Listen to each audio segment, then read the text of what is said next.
안녕하세요. 오늘 토요일 부산에서 이제 이렇게 아르바이트를 하기 위해서 오신 분이 지금 옆에 제 그림 도와주시고 계신데, 이제 이분은 그림을 배우고 있고 화가의 꿈이 있는 분이에요. 그래서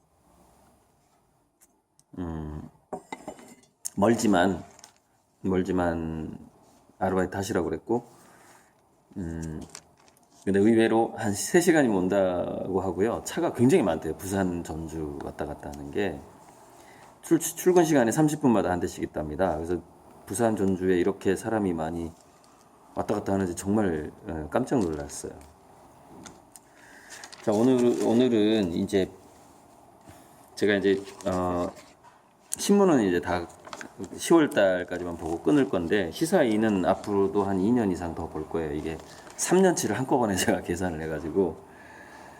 근데 시사인에서 정치적인 얘기는 저는 가급적 안 하려고 생각을 해요. 좀 아무래도 좌파 쪽이니까. 그런데 정말 하지 않으면 안 되는 이야기들이 나와요. 이게 이제 병원 감염 문제인데요. 늘어나는 병원 감염 이유가 있었다.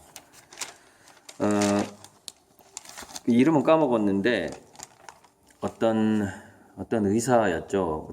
한 의사가 예전에 수술실에서 2차 감염이 자꾸 일어나니까 그 원인이 의사하고 간호사들이 손을 씻지 않기 때문이다 라고 주장했다가 병원계 의사계에서 왕따를 당한 다음에 그 사람이 죽은 다음에서야 그게 개선이 됐대요. 그러니까 이게 과학적으로 증명하기가 참 어려웠겠죠. 근데 그때 의사들이 마치 그 사람의 이야기가 자기 권위에 도전하는 듯하게 받아들인 거죠. 그러니까 이게 뭐냐면 권위나 믿음이나 신념의 문제하고 데이터의 문제를 구분을 해야 되는데, 이제 이 책에 나온 예를 들어서 이런 전광훈 목사 같은 이런 분들, 정치는 종교인이 해야 된다. 이게 믿음의 문제거든요. 데이터의 문제가 아니라. 그리고 이제 현재 그 민주당이 동성애하고 주사파하고 동성애다 하면서 이렇게 단식을 하고 있고, 동성애 아웃, 주사파 아웃. 이런 건 믿음의 문제인 거죠. 그러니까 근데 지금 이 병원 문제는 좀 과학적이고 분석이 가능한 데이터의 문제인데, 지금 예를 들어서 청소 노동자, 그다음에 그 병원 청소하고 일반 건물 청소하고, 우리 어머니도 이제 건물 청소, 화장실 청소 오랫동안 하셨는데, 하고 다른 게, 병원에서는 이제 계속해서 2차 감염이 될 수 있는 물질들을 처리를 해야 된다는 거죠. 그러니까 복잡한 거예요. 예를 들자면은 우리가 조리사들이 비정규직이다. 급식 조리사들이. 그러면 그것도 약간 위험하긴 한데 좀 덜 위험하죠. 덜 위험한데 병원 청소부가 그 용역이다. 그러니까 이걸 외주화했다. 그 비용을 절감하기 위해서. 지금 보니까 그 청소 용역 비용이 이건 영국의 사례인데 30년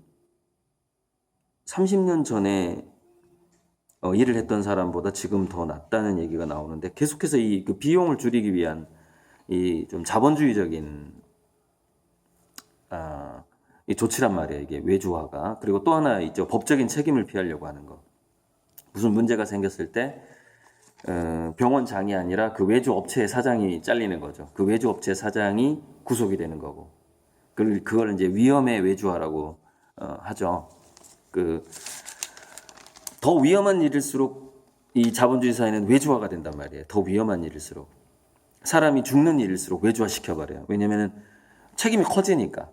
회사를 따로 분리해가지고 운영하게 만든 다음에 무슨 일이 생기면 자기는 구속 안 돼. 이거 막걸리 아니라 커피입니다.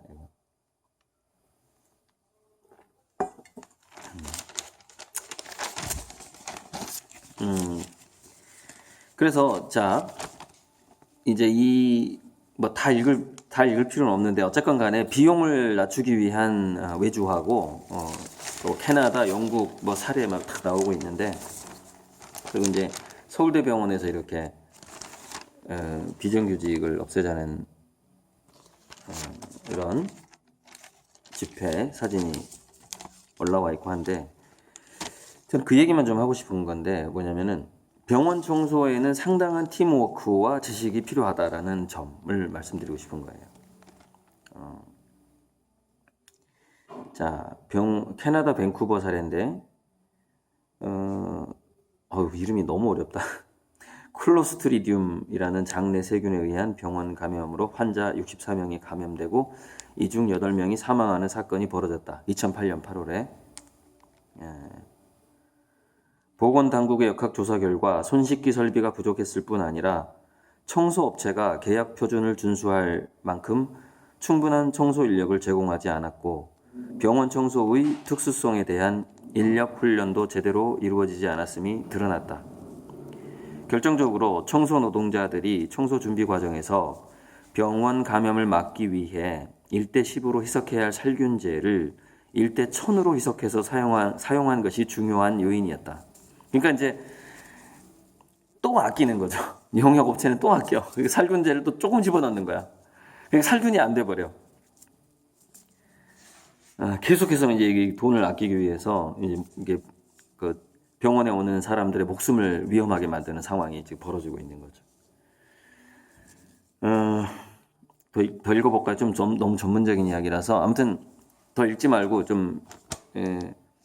그런데 자 문제는 이게 이제 그러니까 자 청소를 할 때는 살균제를 얼마를 섞어야 되고 또 뭐냐면은 병원에서 뭐 A 병동의 쓰레기는 사실 그 완전 밀봉을 해야 되고 또 버리는 경로가 경로 자체가 왜냐면 이동하다가 병원균이 나올 수가 있잖아요. 그러니까 경로도 특수한 경로를 통해서 가야 되고 예전에 제가 그 음식점 배달하던 생각이 나는데 각 사무실마다 먹고 난 음식점 그릇을 놓는 장소가 틀려가지고요. 음식점 배달하려고 그래도요. 와 머리가 엄청 좋아야 되는구나 이걸 제가 깨달았거든요. 그러니까 어떤 A 사무실에서 음식점을 시키면 그 사무실은 문 밖에다 놔둬요. 근데 이제 문 밖에 놔두면 또 냄새 날까봐 어떤 사무실은 화장실 앞에 놔둬요. 어떤 사무실은 계단 밑에 놔둬요. 그래서 거기가 제가 음식 배달하던 데가 카이스트 연구실이었는데 제가 대전에서 잠깐 살 때 이제 누가 음식 배달을 좀 부탁해서 했었거든요. 우리 바로 앞쪽에 음식점에 총각이 음식 배달하다가 교통사고가 나가지고 이제 너무 곤란해하는 거예요. 이제 주말 배달 장사가 자기는 거의 대부분인데 이제 알바를 못 구했다 그래서 제가 이제 오토바이를 잘 타니까 내가 배달을 해주겠다 그래서 이제 2주간 이렇게 대신 해줬는데 알바비 조금 받고 너무 어려운 거예요. 그 그릇 놓는 장소를 외우는 게 너무 힘든 거예요. 근데 보세요. 병원 청소는 얼마나 어렵겠어요. 음식 배달 그릇 회수하는 게 그렇게 어려웠는데 제가 느끼기에. 그런데 자 교육을 시키면 뭐냐면은 이직률이 높아. 이직률이. 그러니까 교육을 받았는데 이 사람이 나가버려. 힘드니까. 월급도 적고 이러니까 나가버리는 거예요. 그럼 또 교육시키지 않고 그냥 이렇게 하면 돼. 대충 하고 이제 막 넘어가기 시작하는 거죠. 그러다 보니까 살균제 타는 거 어떤 걸 어디로 해서 어디다 버려야 되는 거 얼마나 밀봉을 해야 되는 거 이런 게 막 엉망이 되기 시작하는 거죠. 그래서 이제 우리나라에서 그때 메르스 때도 어쩌면은 이제 이런 문제, 이런 안전에 돈을 쓰지 않는 문제가 메르스 때도 있었고 이제 제가 아는 형이 이제 피를 토해가지고 병원에 갔는데 결핵이 의심되기 전까지는 다른 환자랑 같이 놔두는 거예요. 그러니까 자 피를 토한다 그러면은 어, 감염이 의심스럽잖아요. 그럼 처음부터 격리를 해서 진단을 한 다음에 이렇게 옮겨야 되잖아요. 근데 이제 어디 어느 병원인지 아무튼 그 얘기하면은 또 안 되니까 이런 게 안 돼 있는 거예요. 이렇게 체계적으로 감염병 의심 환자가 왔을 때 초기 조치가 지금도 안 되고 있다. 물론 작은 병원이니까 이제 이 전주에 있는 어떤 병원이니까 뭐 그럴 수 있다고 보는데 계속해서 이런 식으로 경제적인 부분만 병원에서 생각을 한다면은 엉망이 되는 거예요. 그러니까 병원 갔다가 죽는 사례가 계속 생기는 거죠. 이렇게 되면은. 근데 제가 이거를 왜 이 부분을 오늘 좀 특별히 더 다루냐면, 제가 이제 그 1999년 오기 전에 뭐 지구가 멸망한다 그래갖고 그때 이제 노스트라다무스 예언이라든가 뭐 각종 예언서를 뭐 이제 동서양 예언서 남사고라든가 뭐 예언자들, 그러니까 제가 공부한 예언자들만 한 30명 될걸요. 30명은 넘을 겁니다. 그런데 그 예언 중에서 그러니까 괴질 예언이 있어요. 괴질병 예언이 있는데 괴질병 예언 중에서 빠지지 않고 나오는 게 있어요. 그게 뭐냐면은 병원에서 시작한다예요. 괴질병이. 그러니까 메르스 때처럼 전국적으로, 그러니까 전 세계적으로 유행하는 괴질병이 이제 그 전염병이 시작하는데 그게 병원에서 출발을 해가지고 의사나 이제 간호사를 통해서 퍼지기 시작해가지고 퍼져요. 그런데 그게 또 어떻게 전 세계적으로 퍼지냐면은 공항을 통해서 또 퍼져요. 공항을 통해서. 이게 예언에 나오거든요. 그러니까 이제 어찌됐건 뭐 지금 이 상황은 그 예언이 맞아 떨어져 가고 있구나라는 걸 보여주는 상황이에요, 지금. 굉장히 지금, 그러니까 병원균이 뭐냐만 남아 있는 거예요, 지금. 이렇게 병원 청소가 제대로 안 되고 있는 상황에서. 이런 것 같아요. 그러니까, 여러분, 예언이 있는 이유는요, 이런 게 있어요. 그 카산드라 예언인가? 카산드라 맞나요? 그 예언을 하긴 했는데 그 예언이 다 맞는데 이 사람의 저주가 뭐냐면은 그 사람이 한 예언을 아무도 안 믿는다라는 저주가 있어요. 그런데 이제 그거 말고 이제 노스트라다무스 예언이 적중률이 85%라고 하는데 왜 예언이 다 안 맞을까요? 예언의 특성 중에 뭐가 있냐면요. 예언을 한 순간 평행우주론적으로 그 예언을 들은 사람들이 행동을 바꾸기 때문에 예언이 안 맞아 떨어지게 돼요. 그러니까 예언은 정말 좋은 예언은 뭔 줄 알아요? 그 예언이 안 맞아 떨어지는 거예요. 그러니까 어찌 보면 정말 유능한 예언가는 자기 예언이 맞지 않기를 바라면서 예언을 하는 사람이라고 볼 수가 있어요. 그러니까 미래를 내다보고 예언을 막 하는 거야. 근데 그 목적은 뭐죠? 그 일이 일어나지 않도록 하는 목적을 갖고 있다는 것이죠. 그러니까 저는 그 병원 괴질 예언이 여러 번 있는데 지금 이렇게 되면은 이게 현실화되는 거예요. 지금 이 상황이. 근데 그게 현실화되지 않도록 할 수 있다라는 거죠. 예언의 목적은 그 예언이 이루어지지 않도록 하는 것에 있다라는 것이죠. 이 얘기는 제가 어쩌면 처음 하는 것 같긴 한데 그게 예언의 목적이에요. 그리고 진짜 예언가들은 그 예언이 일어나지 않길 바라면서 하는 거예요. 왜냐하면 우주가 평행우주론적으로 달라질 수 있기 때문에 우리가 이 지구의 문명의 흐름을 바꿀 수가 있다는 것이죠.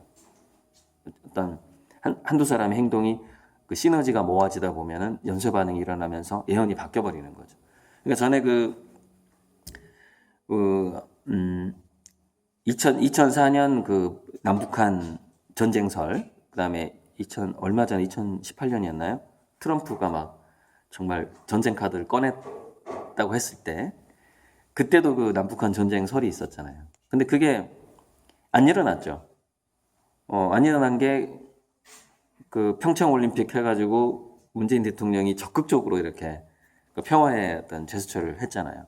그게 막았을 수 있는 거예요. 예언은 우리 각자가 어떻게 행동하느냐에 따라서 바꿀 수가 있는 것이죠. 좀 병원 예언은 정말 끔찍한데 저거 빨리 저런 거 병원에서만큼은 위험의 외주화를 하면 안 된다. 이건 왜냐면은 뭐전 지구가 위험해져요. 저렇게 되면은요. 네, 이상입니다.